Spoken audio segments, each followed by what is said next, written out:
This video will show you how to make a pumpkin roll, but the method could apply to any of your cake rolls. In spring classes, we typically do a lemon or maybe a chocolate peanut butter. You could do a chocolate mint, a birthday cake. So there might be different options depending on what class you're in. In the fall, we sell pumpkin rolls, so we'll also talk about how to do them in mass quantities today. So pumpkin roll, I have my mise en place done. We're just going to mix the cake part by hand. It's even easier. The only thing I don't actually need here is this powdered sugar.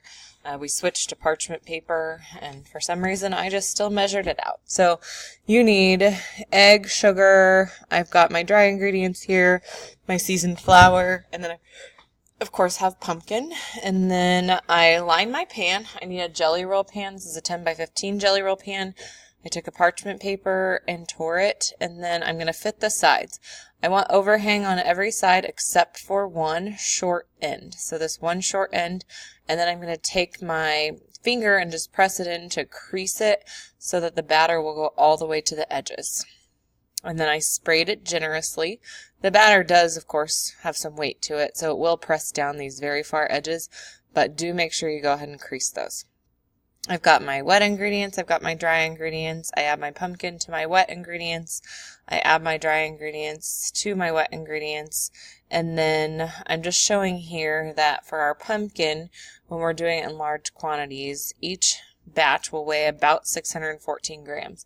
So you could weigh your batch when you're doing a quadruple, and then you can divide that number by 4. Mine is 614 grams, and that's one batch. So again, if you're making a quadruple batch, then you would just do the math for a fourth of yours, but it should be around the same since it's the same ingredients.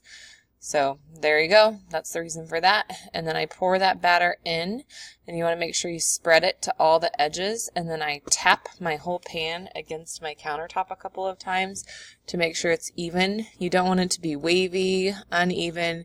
You want it to be as even as possible and all the way out to the edges. And then I'm going to bake it, and when it comes out of the oven, it's going to spring back when I touch it, and that means it's time to come out, and I'm going to immediately take it out. So I just lifted that parchment. If you need to run a knife along the short edge, sometimes you have to do that. And then I lifted the parchment out of the pan, and I put it on my countertop, and then I'm just going to use hot gloves because this is going to be very hot, and you're going to roll it up with the parchment paper. This first roll right here is going to be your center, just like a cinnamon roll. So you have to really make sure that that roll is tight. So this is going to get rolled very tightly. You can see I'm taking it out of the oven, or out of the pan, and then I'm going to make sure I roll it up nice and tight with the parchment. And then that's it. Seam side down. It's going to go on a cooling rack. All of these will. They're going to go seam side down to cool. Once they're cool, you can even do cool to the touch. Once they're cool, then they will go into, they'll get unwrapped and filled. So next would be here. So it was cooled. So I'm going to unwrap it. If you're really in a hurry, you can stick this in the freezer as long as there's not other food that it'll bring the temperature up on. So stick it in the freezer, and then I'm going to unwrap this gently with the parchment also unwrapped. And then it's out, and I'm going to fill it with my cream cheese filling or whatever your filling is. And make sure you get all the way to this front edge because that's going to be the center. So this edge right here, make sure you get all the way down underneath there. So it's filled, obviously not right there. Remember, this is just like glue though.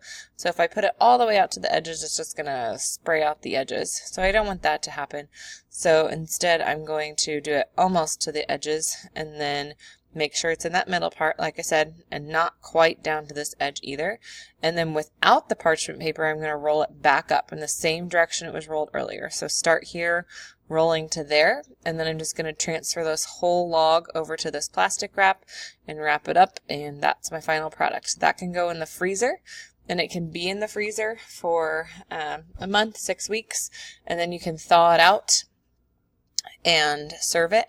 To serve it, I always trim the very ends to make the first cuts pretty, and then I use a sieve to dust powdered sugar on it, and then slice it. So it has to be chilled all the way before you slice it though. So at this point it needs to go into the refrigerator for at least an hour. I think it's better overnight, and if you did put it in the freezer, just thaw it before service, but they can last in the fridge for a week or so also.